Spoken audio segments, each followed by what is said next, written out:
Luiz Araújo é do Flamengo. O Flamengo anunciou na noite de ontem o reforço do ponta-direita de 26 anos, foi revelado pelo São Paulo e atualmente está atuando na MLS, no Atlanta United. Vamos falar sobre esse cara, vamos dissecar como ele joga, colocando vídeos dele, falando dos dados dele, absolutamente tudo que você precisa saber sobre Luiz Araújo. Então vem comigo falar de tática sem tatiquês.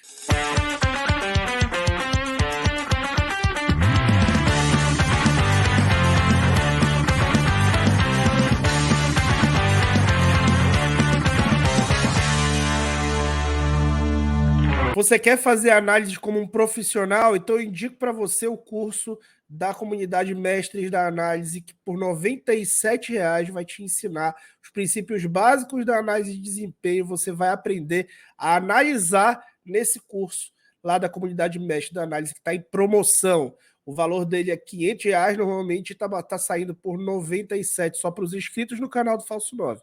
Aproveita e faz a tua inscrição e deixa o like, porque a gente tem que bater 50 mil inscritos até o fim do ano, tá bom? Na descrição do vídeo você encontra esse link dessa promoção. O Luiz Araújo tem 26 anos, ele é de 96, ele vai fazer 27 esse ano. A altura é 1,75 m, tem o pé esquerdo e a posição principal dele é a ponta direita, embora ele jogue pela ponta esquerda, jogue um pouco mais recuado também, como meia de força do lado esquerdo ou direito. As principais características dele, eu diria que drible e o ímpeto pela finalização. Ímpeto pela finalização. Daqui a pouco a gente explica um pouco mais sobre isso. Ele é o jogador do Novo Horizontino, jogou no Novo Horizontino, jogou no São Paulo, no Lille e recentemente na MLS no Atlanta. Atualmente a gente pode ver que ele estava jogando tanto em uma ponta quanto na outra pelo Atlanta, que tem o grande craque do time atualmente, que é o Thiago Almada, ele ex-Vélez, que enfrentou o Flamengo por várias vezes aí ao longo dos anos.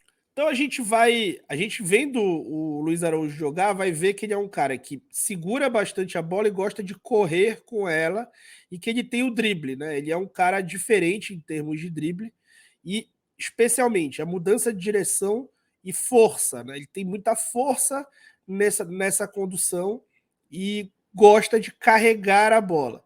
Ele geralmente carrega a bola centralizando a jogada e muito mais corriqueiramente em direção ao gol. Ele até passa, serve os adversários no corredor lateral quando há ultrapassagem, então ele é um meia que vai funcionar melhor com o lateral de ultrapassagem. Na verdade, ele não é um meia, ele é um ponto objetivo que vai buscar finalizar todas as jogadas. Finaliza realmente bastante, ele confia muito no chute, chuta relativamente bem, mas não acerta tanto a baliza. Isso precisa ser dito, claro, é uma análise imparcial. Ele tem muitos bons valores, ele tem tudo para ser um cara que faz muito gol, um artilheiro, mas isso acaba não se confirmando ao longo da carreira dele, essa quantidade de gols. Ele dá bons passos, mas geralmente não prioriza esses passos verticais. Ele é um cara que gosta de conduzir e fazer essas progressões com bola. Veja como a mudança de direção dele é muito boa, ele recebe bem de costas, já jogou de centroavante, inclusive, ele recebe bem a bola de costas, faz bem essa parede e faz distribuições legais a um toque, mas ele prefere mesmo, o ímpeto dele é por definir as jogadas verticalmente, de definir logo ele. Aí passe dele sem olhar, separei para vocês verem. Tem muito recurso. Esse lance é um golaço que ele faz, conduzindo para dentro e, e posicionando a bola como se fosse bilhar. Na jogada seguinte, ele de novo recebe o contra e acaba não conseguindo fazer o gol. Ele é um cara que gosta de finalizar, mas ele tem muita capacidade associativa, né? Esse passe aí mostra isso. Ele tem capacidade de toque em espaço curto, ele tem capacidade de trabalho em espaço curto, joga bem de costas, costuma saber a hora de acelerar ou de não acelerar. Então, digamos assim, a pessoa fala que é um jogador objetivo que gosta de finalizar, pensa logo no Marinho, né? Não tem nada a ver, são jogadores de galáxias diferentes, qualitativamente incomparáveis, tá? O Luiz Araújo pode não ser um craque de bola, mas ele é muito bom jogador e ele tem a capacidade associativa e tem um drible mais curto. Ele é capaz de receber uma bola parado e imprimir a aceleração na bola para não precisar o tempo inteiro ter a vantagem que a gente chama de vantagem cinética, né? A vantagem que ele tem por estar em movimento. Ele não precisa sempre disso. Olha, veja como ele é muito técnico, ele domina na ponta da chuteira, encontra o adversário, mas realmente vai priorizar ir para dentro. Vai priorizar sempre ir para dentro. Indo para os números, você vai ter a confirmação de muita coisa que foi dita e que você viu durante os jogos que eu te mostrei dele. Ele é um cara que, durante os anos que ele está de MLS, nos 2 últimos anos, ele ficou entre os 5 principais caras em termos de corridas progressivas. As corridas progressivas acontecem quando o jogador conduz a bola por pelo menos 5 metros e inicia ou termina essa corrida pelo menos 30 metros próximo ao gol. Então é um cara que corre na direção do gol o tempo inteiro, numa zona mais final do campo. Essa é uma característica marcante dele. Nessa temporada, ele disputa aí, por exemplo, com o Bernardeschi e com o Riqui Puig. Se você conhece esses jogadores, você vai também identificar que são caras que correm bastante com a bola. Em termos de dribles, ele também sempre se notabilizou como um dos caras que mais tem ímpeto para drible, um dos caras que mais tenta driblar. E ficando também entre os 5 nas 2 temporadas, seja na temporada anterior, seja nessa. Ele joga quase todos os jogos do Atlanta, tá? No Lille, ele também jogava bastante, mas ele era reserva. No Lille, ele foi titular na última temporada dele e metade dos jogos. Nas outras temporadas, ele também na primeira temporada foi titular ali um pouco mais da metade. Nas 2 temporadas intermediárias, ele ficou mais no banco do que titular. Era sempre utilizado, fazia parte integrante do elenco, mas não era um titular. Na MLS, em 2022, ele foi o 4º jogador que mais arriscou chutes. E em 2023, atualmente, ele é o 9º jogador que mais arrisca chutes. Gente, nos Estados Unidos, as ligas americanas têm algumas regras, assim como NBA e outras ligas americanas. Então, o futebol MLS tem características dos esportes americanos misturadas com o futebol que a gente conhece. E aí, lá eles têm um teto que chamam de cap, eles têm um teto salarial muito bem estabelecido, porque as ligas dele visam o equilíbrio no sentido bem amplo. Então, salários, por exemplo, tem uma padronização, as franquias mais ricas também não podem gastar tanto em salário, eles têm uma licença para gastar acima nos que eles chamam de designated players, que são os jogadores escolhidos para serem os caras principais. O Luiz Araújo, não à toa, é o 8º maior salário do MLS. E dentro dessa expectativa que se criou por ele, ele é o jogador da franquia, colocando no basquete, digamos que o Stephen Curry, ele é o jogador da franquia do Golden State, por exemplo.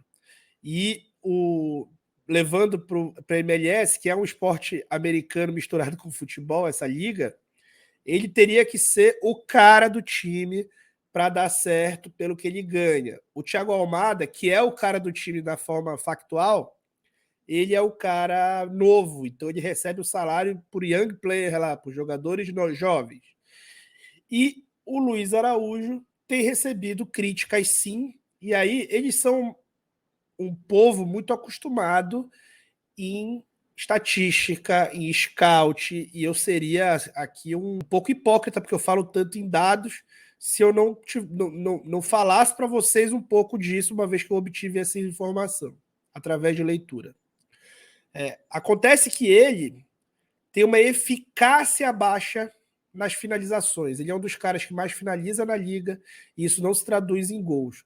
O Ezequiel Barco, hoje no River Plate, está emprestado pelo Atlanta, ele era o antigo designated player do Atlanta, e sai para dar espaço para o Luiz Araújo, porque ele finalizava também, não tinha essa mesma eficácia. E aí o Ezequiel Barco sai por causa disso, e esse blog aí, The Striker, está falando que o Ezequiel Barco, por exemplo, tinha um desempenho melhor do que o Luiz Araújo teve em 2022. Ao longo do texto, se você quiser ler, você vai procurar lá, você vai achar. Ao longo do texto, ele vai falando que o Luiz Araújo sempre é um dos 3 melhores jogadores no campo quando ele está jogando, que ele contribui sim para o time, mas que isso é pouco para um designated player. E também fala que é comum que os designated player não sejam tão bons na MLS. Eu acho que muito porque tem muita gente que vai para lá numa outra fase da carreira, como Douglas Costa, por exemplo. Fato é que o Luiz Araújo sairia provavelmente do Atlanta, por isso que o Atlanta vende ele mais barato do que comprou. Ele compra por aproximadamente 11 milhões e vende por aproximadamente 9 milhões ao Flamengo. Foi uma compra cara? Não acho. Acho que o valor dentro do futebol ele é mais ou menos esse. Ele é um cara com uma idade ótima, chega com 27 anos, o contrato dele vai acabar quando ele tiver 32. Assim, o cara que ainda vai estar muito próximo do seu auge físico quando encerrar o contrato. Tem muito a acrescentar no Flamengo, mas assim, ele é um cara que vai precisar desenvolver algumas coisas e eu acredito que o Sampaoli possa contribuir muito para o jogo dele. É um cara que vai ocupar ali o espaço que normalmente tem sido ocupado pelo Everton Ribeiro e que vai precisar que ter num combo um lateral de ultrapassagem, porque isso vai potencializar seu jogo, vai gerar espaço para que ele puxe para dentro. Ele é um cara que também vai poder levar para o fundo, ele é um cara que tem muita força, então não é um cara que vai cortar todas para dentro o tempo inteiro. Ele é um cara extremamente objetivo.